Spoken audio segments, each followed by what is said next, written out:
அல்லாஹ்வுடைய பாதுகாப்பு ஒரு மனிதனுக்கு இருக்குதுங்கிறதுக்குரிய அடையாளமே அல்லாஹ் அவனை பாதுகாக்கிறான்னா அவனை பாவங்கள்ல இருந்து அல்லாஹ் பாதுகாப்பான்.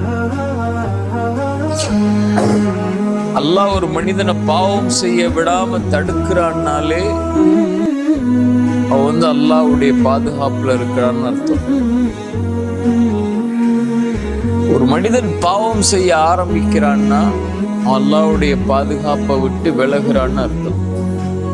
புரியுதா நான் சொல்றது? ஒரு மனிதன் அல்லாஹ் பாதுகாக்கிறான்னா அவன் பாவம் செய்ய விடாம அல்லாஹ் பாதுகாக்கிறது தான் அல்லாஹ்வுடைய பாதுகாப்புடைய அடித்தளமே. அல்லாஹ்வுடைய பாதுகாப்பை விட்டு ஒரு மனிதன் விலகுறான்னா அவன் பாவத்தை செய்ய ஆரம்பிக்கிறான்னு அர்த்தம். உஹதுடைய களம் அல்லாஹ்வுடைய பாதுகாப்பு இறங்கிக்கிட்டே இருக்கு. மலக்குகள் அல்லாஹ்வுடைய தூதரோடும் ரசூலோடும் சேர்ந்து போர் செஞ்சுக்கிட்டே இருக்கிறாங்க. அல்லாஹ்வுடைய பாதுகாப்பு இருக்கு.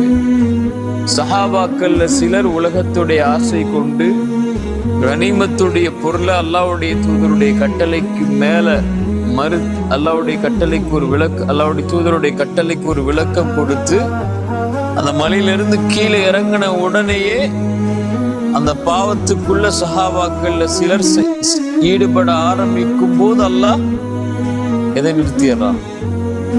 அல்லாஹ்வுடைய உதவியை விட அந்த போர்க்களத்துல தேவையானது அல்லாஹ்வுடைய பாதுகாப்பு. எதிரிகள்ட்ட இருந்து அல்லாஹ் பாதுகாக்கணும்ல, அப்பதான் உதவி கிடைக்கும். அல்லாஹ் அந்த பாதுகாப்பை நிறுத்திடுறான். எதனால?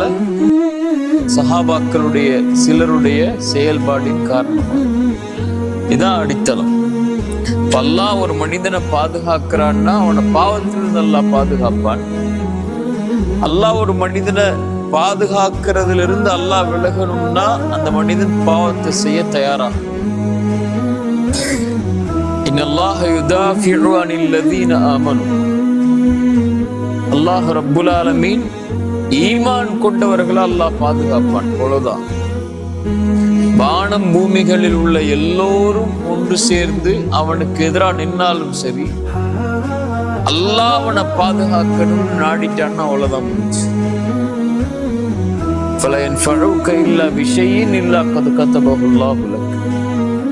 மனிதர்கள் ஜின்கள் எல்லாரும் சேர்ந்து ஒரு மனிதருக்கு நலவை செய்ய நாடினாலும் அல்லாஹ் நாடி இருந்தா மட்டும்தான் அதை செய்ய முடியும். அதான் நம்ம நம்பிக்கை. லா ஹவுல வலா குவத இல்லா பில்லாஹ். எந்த சக்தியும் இல்லை, எந்த ஆற்றலும் இல்லை அல்லாஹ் அதை நாடாம, அல்லாஹ் விரும்பாம. அல்லாஹ் என்ன பாதுகாக்காத வரைக்கும் எந்த பாதுகாப்பும் இல்லை. மனிதர்கள் ஜின்கள் எல்லாரும் ஒன்று சேர்ந்து உங்களுக்கு எதிராக மாறிவிட்டாலும் அல்லாஹ்வுடைய நாட்டமில்லை என்றால் எதுவும் செய்ய முடியாது. அதான் அல்லாஹ்வுடைய பாதுகாப்பு.